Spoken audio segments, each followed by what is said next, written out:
सबसे नीक बाट सहिया किसानी, खुशी बाट रउआ गौए में बानी।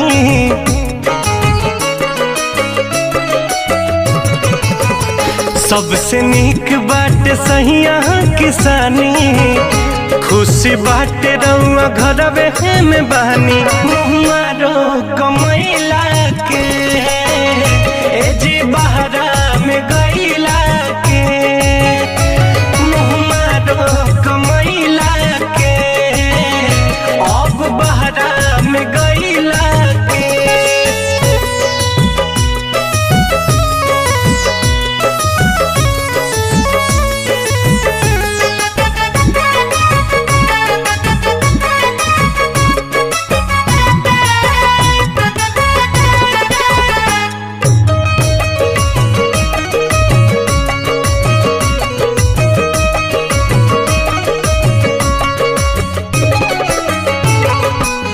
महल से नीक बाट टूटही पलानी, नून रोटी भले खाइब जा।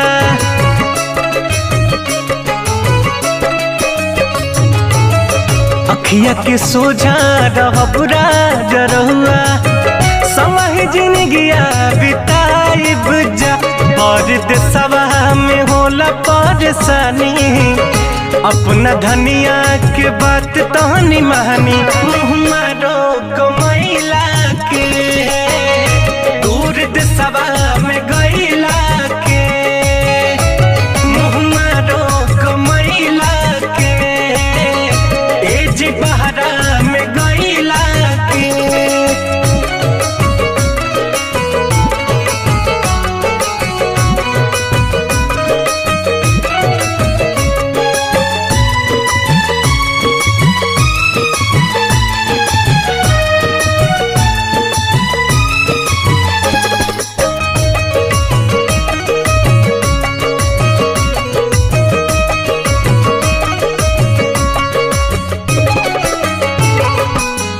होली दिवाली अब संगही मनावल जाई, घूम के दशहरा के मेला जी।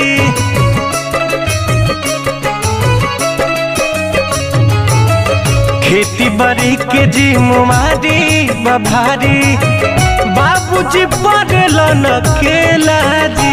सैया रितेश दुखवा के जानी, मुन्ना राहुल के भरोसे रहतानी। मुहमारो कमैला के दूर देशवा